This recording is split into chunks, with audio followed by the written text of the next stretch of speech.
ओम नमः शिवाय। आपके अपने YouTube चैनल जय मां कंजक में आपका बहुत बहुत स्वागत है।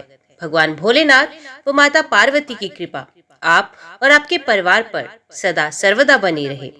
कल की वीडियो में हमने श्रवण किया माता सती अपने आप को योगा अग्नि में भस्म कर लेते हैं क्योंकि दक्ष ने उनके पति महादेव का और उनका अपमान किया था। उसके बाद महादेव क्रुद्ध होकर अपनी जटाओं से वीरभद्र की उत्पत्ति करते हैं, जिसको दक्ष को मारने का आदेश दिया जाता है। दक्ष को मारने के बाद अब हम करते हैं अगली कथा का श्रवण। ओम नमः शिवाय।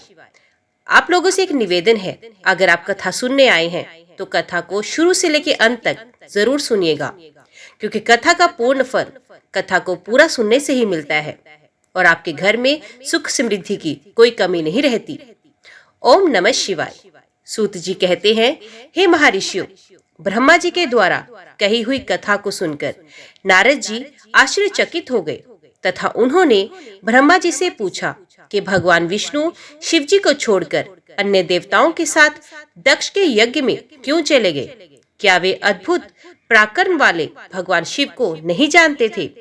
क्यों श्री हरि ने रुद्रगणों के साथ युद्ध किया?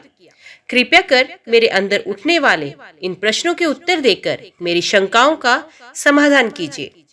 ब्रह्मा जी ने नारद जी के प्रश्नों के उत्तर देते हुए कहा, हे मुनि श्रेष्ठ नारद, पूर्व काल में राजा शुभ की सहायता करने वाले श्री हरि को दधीचि मुनि ने शाप दे दिया था, इसलिए वे भूल गए और दक्ष के यज्ञ में चले गए। प्राचीन काल में दधीचि मुनि महातेजस्वी राजा शुभ के मित्र थे, परंतु बाद में उन दोनों के बीच बहुत विवाद खड़ा हो गया। विवाद का कारण मुनि दधीचि का 4 वर्णों ब्राह्मण, क्षत्रिय, वैश्य और शूद्र में ब्राह्मणों को श्रेष्ठ बताना था, परंतु राजा शुभ जो कि धन वैभव के अभिमान में डूबे हुए थे, इस बात से पूर्णतः असहमत थे। शुभ सभी वर्गों के राजा को ही श्रेष्ठ मानते थे। राजा को सर्वश्रेष्ठ और सर्ववेद में माना जाता है, ये श्रुति भी कहती है, इसलिए ब्राह्मण से ज्यादा राजा श्रेष्ठ है। हे दधीचि, आप मेरे लिए आदरणीय हैं। राजा शुभ के कथन को सुनकर दधीचि को क्रोध आ गया। उन्होंने इसे अपना अपमान समझा और शुभ के सर पर मुक्के का प्रहार किया। दधीचि के इस व्यवहार से मद में चूर शुभ को और अधिक क्रोध आ गया। उन्होंने वज्र के से दधीचि पर प्रहार कर दिया। वज्र से घायल हुए दधीचि मुनि ने पृथ्वी पर गिरते हुए योगी शुक्राचार्य का स्मरण किया। शुक्राचार्य ने तुरंत आकर दधीचि मुनि के शरीर को पूर्वत कर दिया।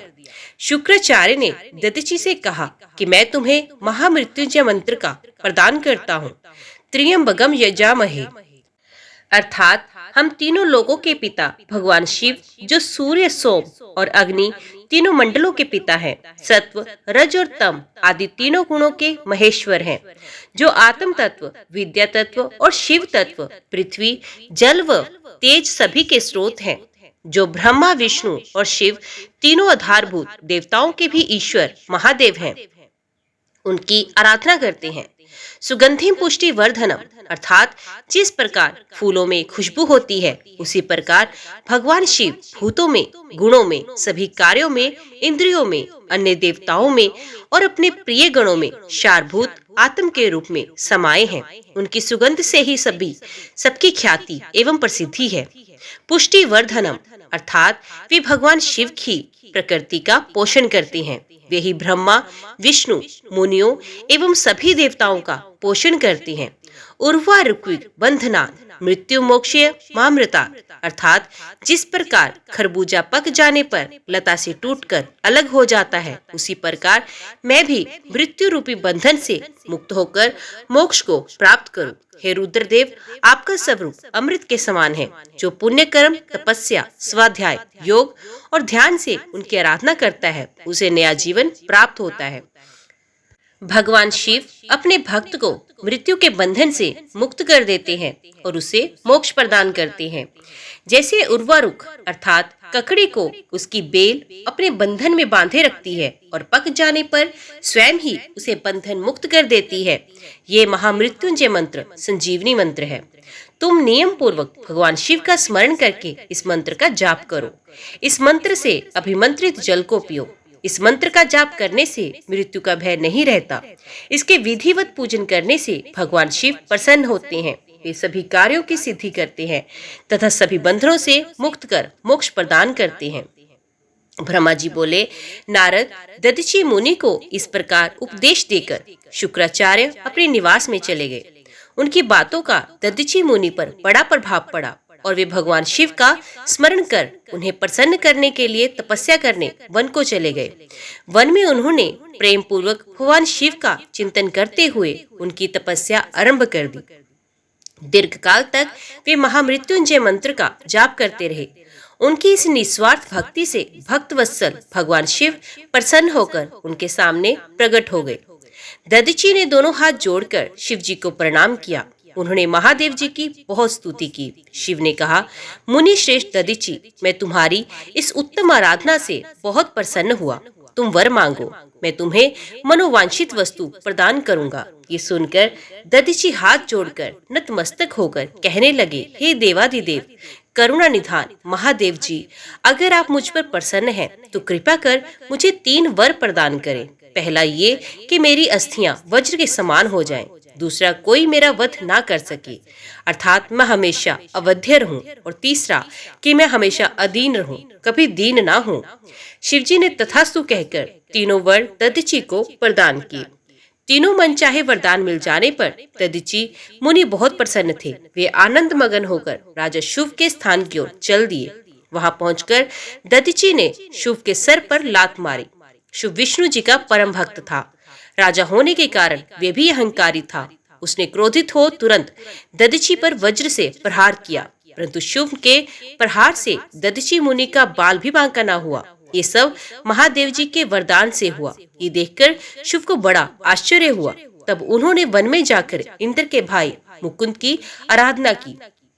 तब विष्णु जी ने प्रसन्न होकर शुभ को दिव्य दृष्टि प्रदान की। शुभ ने विष्णु जी को प्रणाम कर उनकी भक्ति भाव से स्तुति की। तत्पश्चात शुभ बोले, भगवान मुनिश्रेष्ठ दधीचि पहले मेरे मित्र थे, परंतु बाद में हम दोनों के बीच विवाद उत्पन्न हो गया। दधीचि ने परम पूजनीय भगवान शिव की तपस्या महामृत्यु मंत्र से कर उन्हें प्रसन्न किया तथा अवध्य रहने का वरदान प्राप्त किया। तब उन्होंने मेरी राजसभा में मेरे समस्त दरबारियों के बीच मेरा घोर अपमान किया। उन्होंने सबके सामने मेरे मस्तक पर अपने पैरों से आघात किया। साथ ही उन्होंने कहा कि मैं किसी से नहीं डरता। भगवान मुनि दधीचि को बहुत घमंड हो गया है। ब्रह्मा जी बोले, नारद, जब श्री हरि को इस बात का ज्ञान हुआ कि दधीचि मुनि को महादेव जी द्वारा अवध्य होने का आशीर्वाद है, तो वे कहने लगे, शुभ, महादेव जी के भक्तों को कभी भी किसी प्रकार का भय नहीं होता। यदि मैं इस विषय में कुछ करूं तो दधीचि को बुरा लगेगा और वे शाप भी दे सकते हैं। उन्हें दधीचि के शाप से दक्ष यज्ञ में मेरी शिवजी से पराजय होगी। इसलिए मैं इस संबंध में कुछ नहीं करना चाहता, परंतु ऐसा कुछ जरूर करूंगा जिससे आपको विजय प्राप्त हो। भगवान विष्णु के ये वचन सुनकर राजा चुप हो गए। ब्रह्मा जी बोले, नारद, श्री हरि विष्णु अपने प्रिय भक्त राजा शुभ के हितों की रक्षा करने के लिए एक दिन ब्राह्मण का रूप धारण करके दधीचि मुनि के आश्रम में पहुंचे। विष्णु जी भगवान शिव की आराधना में मगन रहने वाले ब्रह्म ऋषि दधीचि से बोले कि हे प्रभु, मैं आपसे एक वर मांगता हूँ। दधीचि श्री विष्णु को पहचानते हुए कहने लगे, मैं सब समझ गया हूँ कि आप कौन हैं और क्या चाहते हैं, इसलिए मैं आपसे क्या कहूँ। हे श्री हरि विष्णु, वे क्या कल्याण करने वाले, आप ये ब्राह्मण का वेश बनाकर आए हैं। आप ब्राह्मण वेश का त्याग करें। लज्जित होकर भगवान विष्णु अपने असली रूप में आ गए और महामुनि दधीचि को प्रणाम करके बोले, महामुनि, आपका कथन पूर्णतः सत्य है। मैं ये भी जानता हूँ कि शिव भक्तों को कभी भी किसी भी प्रकार का कोई भय नहीं होता, परंतु आप सिर्फ मेरे कहने से राजा शुभ के सामने ये कह दें कि आप राजा शुभ से डरते हैं। श्री विष्णु की ये बात सुनकर दधीचि हंसने लगे। हंसते हुए बोले, भगवान शिव की कृपा से मुझे कोई भी डरा नहीं सकता। जब कोई वाकई मुझे डरा नहीं सकता तो मैं क्यों झूठ बोलकर पाप का भागी बनूं। दधीचि मुनि के इन वचनों को सुनकर विष्णु को बहुत अधिक क्रोध आ गया। उन्होंने मुनि दधीचि को समझाने की बहुत कोशिश की। सभी देवताओं ने श्री विष्णु जी का साथ दिया। भगवान विष्णु ने दधीचि मुनि को डराने के लिए अनेक गण उत्पन्न किए, परंतु दधीचि ने उनसे अपने सत से उनको भस्म किया। तब विष्णु जी ने वहां अपनी मूर्ति प्रकट कर दी। ये देखकर दधीचि मुनि बोले, हे श्री हरि, अब अपनी माया को त्याग दीजिए। आप अपने क्रोध और अहंकार का त्याग कीजिए। आपको मुझ में ही ब्रह्मा रुद्र सहित संपूर्ण जगत का दर्शन हो जाएगा। मैं आपको दिव्य दृष्टि प्रदान करता हूँ। तब विष्णु जी को दधीचि मुनि ने अपने शरीर में पूरे ब्रह्मांड के दर्शन कराए। तब विष्णु जी का क्रोध बहुत बढ़ गया। उन्होंने चक्र उठा लिया और महर्षि को मारने के लिए आगे बढ़े, परंतु बहुत प्रयत्न करने पर भी चक्र आगे नहीं चला। ये देखकर दधीचि हंसते हुए बोले, हे श्री हरि, आप भगवान शिव द्वारा प्रदान किए गए इस सुदर्शन चक्र से उनके ही प्रिय भक्त को मारना चाहते हैं, तो भला ये चक्र क्यों चलेगा? शिव जी द्वारा दिए गए अस्त्र से आप उनके भक्तों का विनाश किसी भी तरह नहीं कर सकते, परंतु फिर भी यदि आप मुझे मारना चाहते हैं तो ब्रह्मास्त्र आदि का प्रयोग कीजिए। लेकिन दधीचि को साधारण मनुष्य समझकर विष्णु जी ने उन पर अनेक अस्त्र चलाए। तब दधीचि मुनि ने धरती से मुट्ठी भर कुशा उठा ली और कुछ मंत्रों के उच्चारण के उपरांत उसे देवताओं की ओर उछाल दिया। वे कुशाएं काल अग्नि के रूप में परिवर्तित हो गई, जिनमें देवताओं द्वारा छोड़े गए सभी अस्त्र शस्त्र जलकर भस्म हो गए। ये देखकर वहां पर उपस्थित अन्य देवता वहां से भाग खड़े हुए, परंतु श्री हरि दधीचि से युद्ध करते रहे। उन दोनों के बीच भीषण युद्ध हुआ। तब मैं ब्रह्मा राजा शुभ को साथ लेकर उस स्थान पर आया जहां उन दोनों के बीच युद्ध हो रहा था। मैंने भगवान विष्णु से कहा कि आपका ये प्रयास निरर्थक है, क्योंकि आप भगवान शिव के परम भक्त दधीचि को हरा नहीं सकते। ये सुनकर विष्णु शांत हो गए। उन्होंने दधीचि मुनि को प्रणाम किया। तब राजा शुभ भी दोनों हाथ जोड़कर मुनि दधीचि को प्रणाम करके उनकी स्तुति करने लगे, उनसे माफी मांगने लगे और कहने लगे कि आप मुझ पर कृपा दृष्टि रखिए। ब्रह्मा जी बोले, नारद, इस प्रकार राजा शुभ द्वारा की गई स्तुति से दधीचि को बहुत संतोष मिला और उन्होंने राजा शुभ को क्षमा भी कर दिया, परंतु विष्णु जी सहित अन्य देवताओं पर उनका क्रोध कम नहीं हुआ। तब क्रोधित मुनि दधीचि ने इंद्र सहित सभी देवताओं और विष्णु जी को भी भगवान रुद्र की क्रोधाग्नि में नष्ट होने का शाप दिया। इसके बाद राजा शुभ ने दधीचि को पुण्य नमस्कार कर उनकी आराधना की और फिर वे अपने राज्य की ओर चल दिए। राजा शुभ के वहां से चले जाने के पश्चात इंद्र सहित सभी देवगणों ने भी अपने अपने धाम की ओर प्रस्थान किया। तदुपरांत श्री हरि विष्णु भी वैकुंठ धाम को चले गए। तब वे पुण्य स्थान थानेश्वर नामक तीर्थ के रूप में विख्यात हुआ। इस तीर्थ के दर्शन से भगवान शिव का स्नेह और कृपा प्राप्त होती है। हे नारद, इस प्रकार मैंने तुम्हें ये पूरी अमृत कथा का वर्णन सुनाया। जो मनुष्य शुभ और दधीचि के विवाद से संबंधित इस प्रसंग को प्रतिदिन सुनता है, वे अपमृत्यु को जीत लेता है तथा मरने के बाद सीधा स्वर्ग को जाता है। इसका पाठ करने से युद्ध में मृत्यु का भय नहीं होता तथा निश्चित रूप से विजयश्री की प्राप्ति होती है। नारद जी ने कहा, हे महाभाग्य, हे विधाता, हे महाप्राण, आप शिव तत्व का ज्ञान रखते हैं। आपने मुझ पर बड़ी कृपा की जो इस अमृतमय कथा का श्रवण मुझे करवाया। मैं आपका बहुत बहुत धन्यवाद करता हूँ। हे प्रभु, अब मुझे ये बताइए कि जब वीरभद्र ने दक्ष के यज्ञ का विनाश किया और उनका वध करके कैलाश पर्वत को चले गए, तब क्या हुआ?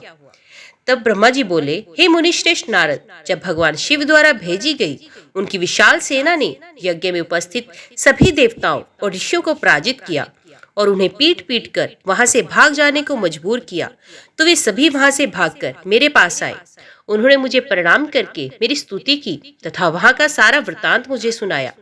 तब अपने पुत्र दक्ष की मुझे बहुत चिंता होने लगी और मेरा दिल पुत्र शोक के कारण व्यथित हुआ। तत्पश्चात मैंने श्री हरि का स्मरण किया और अन्य देवताओं और ऋषि मुनियों को साथ लेकर वैकुंठ लोक को गया। वहां उन्हें नमस्कार करके हम सभी ने उनकी भक्ति भाव से स्तुति की। तब मैंने श्री हरि से विनम्रता से प्रार्थना की कि भगवान, आप कुछ ऐसा करें जिससे हम सभी का दुख कम हो जाए। देवेश्वर, आप कुछ ऐसा करें जिससे वे यज्ञ पूरा हो जाए तथा उसके यजमान दक्ष पुन जीवित हो जाएं। अन्य सभी देवता और ऋषि मुनि भी पूर्व की भांति सुखी हो जाएं। मेरे इस प्रकार निवेदन करने पर लक्ष्मीपति विष्णु जी, जो अपने मन में शिव जी का चिंतन कर रहे थे, प्रजापति ब्रह्मा और देवताओं को संबोधित करते हुए कुछ इस प्रकार बोले, कोई भी अपराध किसी भी स्थिति में कभी भी किसी के लिए भी मंगलकारी नहीं हो सकता। हे विधाता, सभी देवता परमपिता परमेश्वर भगवान शिव के अपराधी हैं, क्योंकि इन्होंने यज्ञ में शिव जी का भाग नहीं दिया, साथ ही वहाँ उनका अनादर भी किया। उनकी प्रिय पत्नी सती ने भी उनके अपमान के कारण ही अपनी देह का त्याग किया। उनका वियोग होने के कारण भगवान अत्यंत रुष्ट हो गए। तुम सभी को शीघ्र ही उनके पास जाकर उनसे क्षमा मांगनी चाहिए। भगवान शिव के पैर पकड़कर उनकी स्तुति करके उन्हें प्रसन्न करो, क्योंकि उनके कुपित होने से संपूर्ण जगत का विनाश हो सकता है। दक्ष ने शिवजी के लिए अपशब्द कहकर उनके हृदय को विदीर्ण कर दिया है, इसलिए उनसे अपने अपराधों के लिए क्षमा मांगो। उन्हें शांत करने का यही सर्वोत्तम उपाय है। वे भक्तवत्सल हैं। यदि आप लोग चाहें तो मैं भी आपके साथ चलकर उनसे क्षमा याचना करूंगा। ऐसा कहकर भगवान श्री हरि, मैं और अन्य देवता एवं ऋषि मुनि आदि कैलाश पर्वत की ओर चल दिए। वे पर्वत बहुत ही ऊंचा और विशाल है। उसके पास में ही शिवजी के मित्र कुबेर का निवास स्थान अलकापुरी है। अलकापुरी महादिव्य एवं रमणीय है। वहाँ चारों ओर सुगंध फैली है। अनेक प्रकार के पेड़ पौधे शोभा पा रहे थे। उसी के बाहरी भाग में परम पावन नंदा और अलकनंदा नामक नदियां बहती हैं।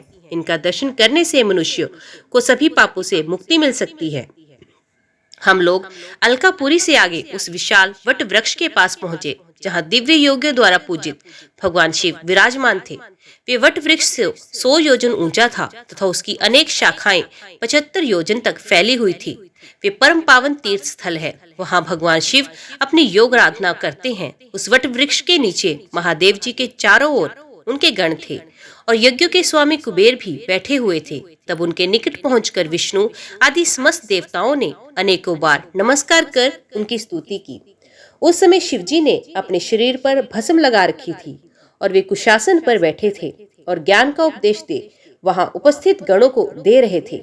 उन्होंने अपना बायां पैर अपनी दाईं जांघ पर रखा था और बाएं हाथ को बाएं पैर पर रखा था।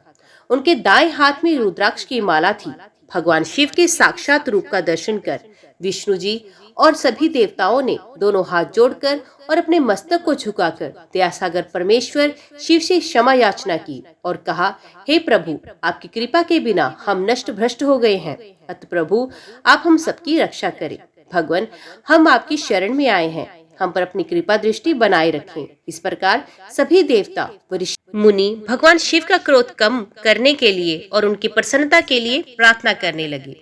देवताओं ने महादेव जी की बहुत स्तुति की और कहा, भगवान, आप ही परम ब्रह्म और इस जगत के सर्वत्र व्यापक हैं। आप मृत्युंजय हैं। चंद्रमा, सूर्य और अग्नि आपकी 3 आंखें हैं। आपके तेज से ही पूरा जग प्रकाशित है। ब्रह्मा, विष्णु, इंद्र और चंद्र आदि देवता आपसे ही उत्पन्न हुए हैं। आप ही इस संसार का पोषण करते हैं। भगवान, आप करुणामय हैं। आप ही दुष्टों का संहार करते हैं। प्रभु, आपकी आज्ञा अनुसार अग्नि जलाती है और सूर्य अपनी तपन से झुलसाता है। जिस प्रकार आज तक आपने हमारी हर विपत्ति से रक्षा की, उसी प्रकार हमेशा अपनी कृपा दृष्टि बनाए रखें। भगवान, हम अपनी सभी गलतियों के लिए आपसे क्षमा मांगते हैं। आप प्रसन्न होकर यज्ञ को पूर्ण कीजिए तथा यजमान दक्ष का उद्धार कीजिए।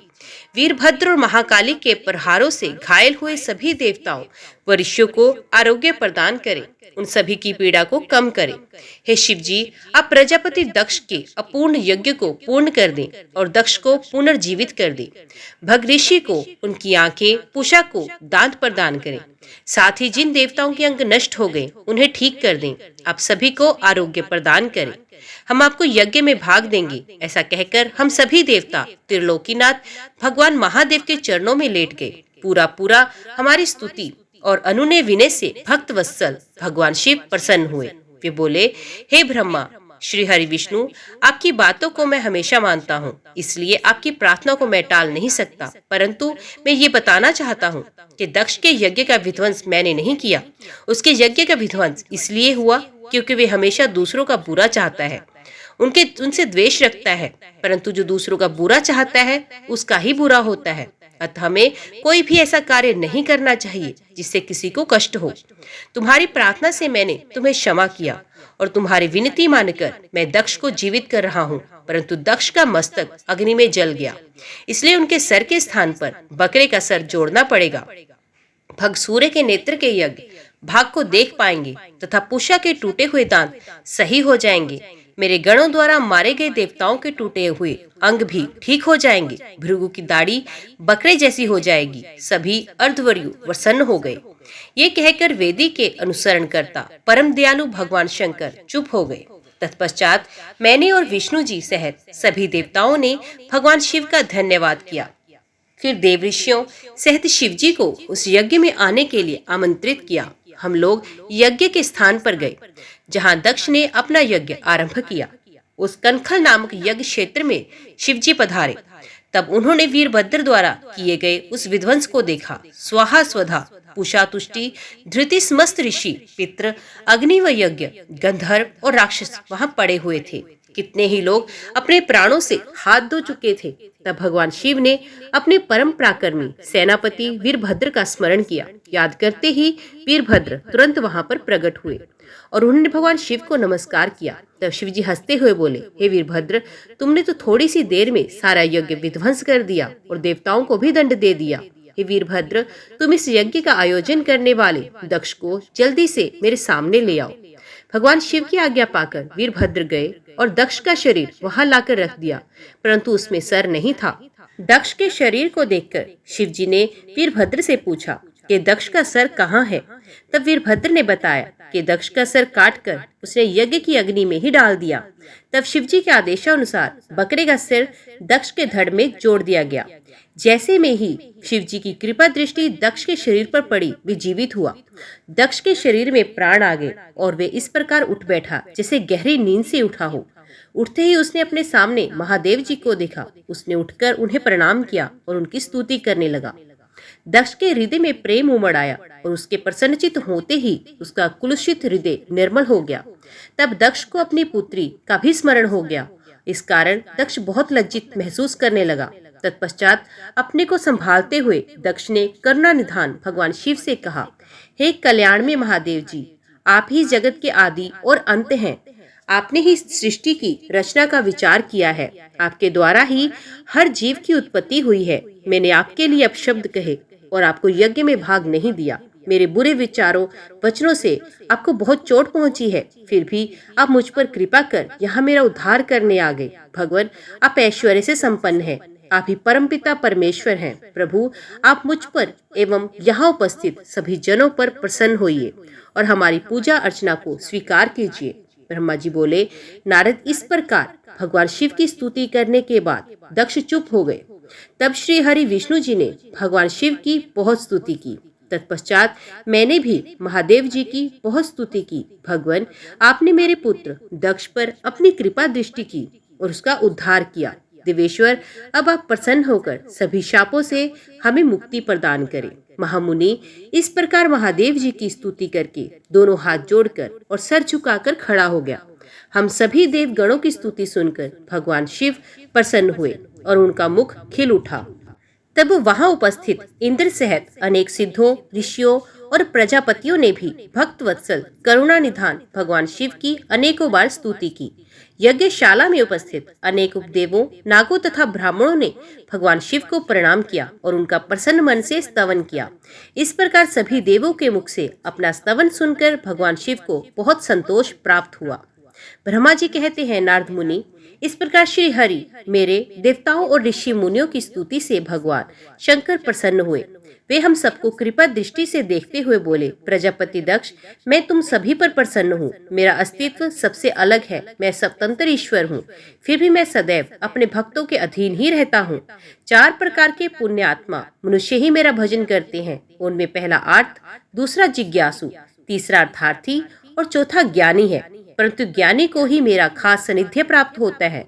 उसे मेरा ही स्वरूप माना जाता है। वेदों को जानने वाले परम ज्ञानी ही मेरे स्वरूप को जानकर मुझे समझ सकते हैं। जो मनुष्य कर्मों के अधीन रहते हैं वे मेरे स्वरूप को नहीं पा सकते। इसलिए तुम ज्ञान को जानकर शुद्ध हृदय एवं बुद्धि से मेरा स्मरण कर उत्तम कर्म को करो। हे दक्ष, मैं ही ब्रह्मा और विष्णु का रक्षक हूँ। मैं ही आत्मा हूँ। मैंने ही संसार की सृष्टि की है। मैं ही संसार का पालन करता हूँ। मैं ही दुष्टों का नाश करने के लिए संहारक बन उनका विनाश करता हूँ।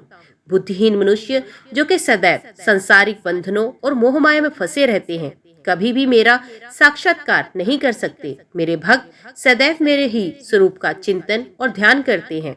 हम तीनों अर्थात ब्रह्मा, विष्णु और रुद्रदेव एक ही हैं। जो मनुष्य हमें अलग न मानकर हमारा एक ही स्वरूप मानते हैं, उसे सुख, शांति और समृद्धि की प्राप्ति होती है। परंतु जो अज्ञानी मनुष्य हम तीनों को अलग अलग मानकर हमें भेदभाव करते हैं, वे नरक के भागी होते हैं। हे प्रजापति दक्ष, यदि कोई श्री हरि का परम भक्त मेरी निंदा या आलोचना करेगा या मेरा भक्त होकर ब्रह्मा और विष्णु का अपमान करेगा, उससे निश्चय ही मेरे कोप का भागी होना पड़ेगा। तुम्हें दिए गए सभी शाप उसको लग जाएंगे। भगवान शिव के इन वचनों को सुनकर सभी देवताओं, ऋषि मुनियों तथा श्रेष्ठ विद्वानों को हर्ष हुआ तथा दक्ष भी प्रभु की आज्ञा मानकर अपने परिवार सहित शिव जी की भक्ति में मगन हो गया। सब देवता भी महादेव जी का ही गुणगान करने लगे। वे शिव भक्ति में लीन हो गए और उनके भजनों को गाने लगे। इस प्रकार जिसने जिस प्रकार से भगवान शिव की स्तुति और आराधना की, भगवान शिव ने प्रसन्नता पूर्वक उसे ऐसा ही वरदान दिया। तत्पश्चात भक्तवत्सल भगवान शंकर जी से आज्ञा लेकर प्रजापति दक्ष ने अपना यज्ञ पुण्य आरंभ किया। उस यज्ञ के में उन्होंने सर्वप्रथम शिव जी का ही भाग दिया। सब देवताओं को भी उचित भाग दिया गया। यज्ञ में उपस्थित सभी ब्राह्मणों को दक्ष ने सामर्थ्य के अनुसार दान दिया। महादेव जी का गुणगान करते हुए दक्ष ने यज्ञ के सभी कर्मों को भक्ति पूर्वक संपन्न किया। इस प्रकार सभी देवताओं, मुनियों और ऋत्विजों के सहयोग से दक्ष का सहयज्ञ सानद संपन्न हुआ। तत्पश्चात सभी देवताओं और ऋषि मुनियों ने महादेव जी के यश का गान किया और अपने अपने निवास की ओर चले गए। वहां उपस्थित अन्य लोगों ने भी शिव जी की आज्ञा मानकर वहां से प्रस्थान किया। तब मैं और विष्णु जी शिव वंदना करते हुए अपने अपने लोक को चले गए। दक्ष ने करुणा निधान भगवान शिव की अनेकों बार स्तुति की और शिव जी को बहुत सम्मान दिया। तब वे भी प्रसन्न होकर अपने गणों को साथ लेकर कैलाश पर्वत की ओर चले गए। कैलाश पर्वत पर पहुंचकर शिव जी को अपनी प्रिय पत्नी देवी सती की याद आई। महादेव जी ने वहां उपस्थित गणों से उनके बारे में अनेक बातें की। वे उनकी याद करके व्याकुल हो गए। हे नारद, मैंने तुम्हें सती के परम अद्भुत और दिव्य चरित्र का वर्णन सुनाया। ये कथा भोग और मोक्ष प्रदान करने वाली है। ये उत्तम वृत्तांत सभी कामनाओं को अवश्य पूरा करता है। इस प्रकार इस चरित्र को पढ़ने या सुनने वाला ज्ञानी मनुष्य पापों से मुक्त होता है। उसे यश, स्वर्ग और आयु की प्राप्ति होती है। जो मनुष्य भक्ति भाव से इस कथा को पढ़ता या सुनता है, उसे अपने सभी सत्कर्मों के फलों की प्राप्ति होती है। ओम नमः शिवाय। आज की वीडियो में इतना ही। उम्मीद करती हूँ वीडियो आपको पसंद आई होगी। वीडियो पसंद आई हो तो वीडियो को लाइक और चैनल को सब्सक्राइब जरूर कीजिएगा। कमेंट बॉक्स में ओम नमः शिवाय लिखना ना भूलिएगा। तो मिलते हैं अगले अध्याय के साथ। तब तक के लिए देखते व सुनते रहिए। जय मां कंजक, जय माता दी।